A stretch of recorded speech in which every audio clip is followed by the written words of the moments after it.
অসমত সম্প্ৰতি ড্ৰেগন ফল বা ড্ৰেগন ফ্ৰুটছৰ চাহিদা যথেষ্ট পৰিমাণে বৃদ্ধি পাইছে, যাৰ বাবে অসমৰ ভিন্ন প্ৰান্তত খেতিয়কসকলে ড্ৰেগন ফল উৎপাদনেৰে স্বাৱলম্বিতাৰ পথ বাছি ল'বলৈ সক্ষম হৈছে বা বাছি লৈছে। তেনে এগৰাকী ব্যক্তি হৈছে শিৱসাগৰৰ বেতবাৰী মৌজাৰ নিবাসী জিতেন বৰপাত্ৰ গোহাঁই। মই বৰ্তমান জিতেন বৰপাত্ৰ গোহাঁই যিখন বাৰী আছে সেই বাৰীত উপস্থিত হৈছোঁ আৰু তেওঁ বিগত 2টা বছৰে ড্ৰেগন ফল উৎপাদন কৰি স্বাৱলম্বী হোৱা পৰিলক্ষিত হৈছে। আটাইতকৈ এটা অন্যতম সুবিধাজনক কথা হ'ল যে কম ভূমিত অধিক উপাৰ্জন। কম ভূমিতে তেওঁ এই যিটো ড্ৰেগন ফল বা ড্ৰেগন ফ্ৰুটছ অতি কম ভূমিতে তেওঁলোকে যথেষ্ট কিলোৱে আচলতে কুইণ্টলে এই ফল উৎপাদন কৰিবলৈ সক্ষম হয়, যাৰ বাবে স্বাৱলম্বিতাৰ পথ অধিক টনকিয়াল হয়।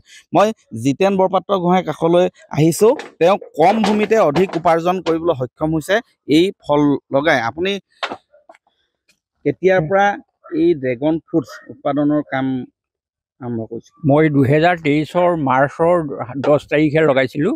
এই পুলি আনিছিলোঁগৈ তিনিচুকীয়া বৰদলৈ নগৰৰ পৰা। আৰু মই ইউটিউবতে চাই পিনিয়েই গোটেই বস্তুটো মানে খেতিটোৰ বিষয়ে বুজি পাইছিলোঁ।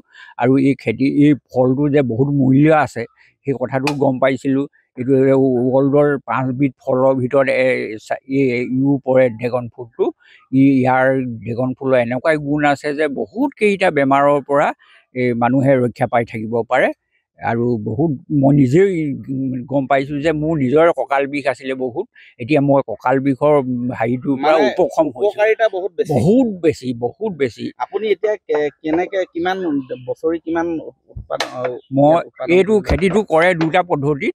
এটা হ'ল টেলিছ পদ্ধতি আৰু এটা খুটা পদ্ধতি। এই খুটা পদ্ধতিত কৰিলে অলপ বহুত বহল জেগা লাগে, আৰু গতিকে মই এই টেলিছ পদ্ধতিটোকে লৈছোঁ। এই টেলিছ পদ্ধতিত তাৰমানে কম জেগাতে গছ বেছিকৈ সংখ্যাটো লগাব পাৰি। গতিকে মই এই প্ৰায় 250 জোপামান হৈছে। এতিয়া 250 ভিতৰে মই এতিয়া বৰ্তমানলৈকে 150 জোপামানৰ গছৰ ফল দিছে। আৰু বছৰি মানে এতিয়া যোৱা বছৰ প্ৰথম লাগিছিলে, সেইটো কাৰণে 50 কেজিমান পাইছিলোঁ। এই ছেকেণ্ড বছৰটোত এতিয়া মই যেতিয়া এই 2টা বেচ ছিঙিছোঁ, এই 2টা বেচতে মই অনুমান কৰিছোঁ যে এই বছৰ 3 কুইণ্টেলৰ অধিক পাম। প্ৰতি কুইণ্টেলত কিমানকে?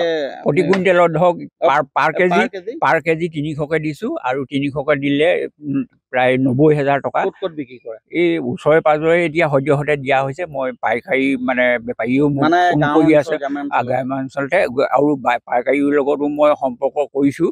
তেখেতলোকেও ফোন কৰিছে, তেখেতলোককো দিব লাগিব। আমাৰ এনেকুৱাবিলাক ঠাইত এই এতিয়া আপুনি কৰিছে, কেনেকুৱা খাবলৈ হৈছে? খাবলৈ মানে এই বজাৰত যিখিনি আগত বিক্ৰী কৰিছিলে, মানুহে খাইছিলে, এতিয়া যিসকলে নিছে বহুত ভাল পাইছে। তাৰমানে ইয়াৰ টেষ্টটো বেছি হৈছে। আৰু এইটো ইয়াতে গছতে মানে পুৰা দমে পকিবলৈ পায়। পকি যোৱাৰ কাৰণে ইয়াৰ টেষ্টটো যথেষ্টই বেছি। ইয়াৰ প্ৰক্ৰিয়াটো কেনেকে? ইয়াৰ উৎপাদন প্ৰক্ৰিয়াটো বছৰেকত 6বাৰ লাগে। 6বাৰকে হয়। আপুনি ডাঙৰ কৰিবলৈ হ'লে প্ৰথম মই এই 2 ফুটমান বহলকৈ এটা ড্ৰেইন টাইপ কৰি লৈছোঁ। 6 ইঞ্চিমান বালি দিছোঁ তলত, আৰু তাৰ ওপৰতে অলপ নৈ কাষৰ মানে যিটো পলসুৱা মাটি বালিচহীয়া, সেই মাটিটো দিছোঁ। তাৰ পাছতে গোবৰ। এই গোবৰটো বিশেষকৈ বেছিকৈ লাগে। এই গোবৰটো দিলেই হয়, আৰু হাঁহ গোবৰ, ব্ৰইলাৰৰ গোবৰ এইবিলাক দিলে গছজোপা মানে একেবাৰে মানে অৰ্গেনিক, সম্পূৰ্ণ অৰ্গেনিক কৰিছোঁ। ইয়াত অন্য ৰাসায়নিক সাৰ নাই দিয়া। আৰু ৰাসায়নিক সাৰ দিলে গছজোপা অতি সোনকালে বেয়া হ'ব। গছজোপাৰ বয়স হৈছে মই জনাত 30 বছৰৰ পৰা 25 বছৰ এজোপা গছ হয়, মানে বহুত বছৰ ধৰি ফল দি থাকিব। গতিকে ইয়াত ৰাসায়নিক সাৰ প্ৰয়োগ কৰিলে এই গছজোপা অতি সোনকালে কেইবছৰমান ফল দিব, তাৰ পাছত গছজোপা সোনকালে মৰিব। আপুনি প্ৰাকৃতিকভাৱে কৰিছে, মানে বহুত দিনলৈকে পথ মুকলি হৈছে। কিমান ভূমিত কৰিছে আপুনি? মই এতিয়া ভূমি হিচাপে ক'বলৈ গ'লে আধা কঠা মাটিহে হ'ব। মাত্ৰ আধা কঠা মাটিত আপুনি বছৰি 300 কিলো অধিক পামেই। সঁচাকৈ ভাল লগা খবৰ। মই দেখুৱাম, এইবিলাক দেখিছে সুন্দৰকৈ তেওঁ ইয়াত এই ব্যৱস্থা কৰিছে। কোনো ধৰণৰ ৰাসায়নিক সাৰ প্ৰয়োগ কৰা নাই, সম্পূৰ্ণ অৰ্গেনিক। তেওঁৰ প্ৰাকৃতিক ইয়াত যিবিলাক ঘৰুৱা হাঁহ কুকুৰাৰ বিষ্ঠা, গোবৰ, এনেধৰণেই সাৰ প্ৰয়োগ কৰি তেওঁলোকে এই খেতি আৰম্ভ কৰিছে।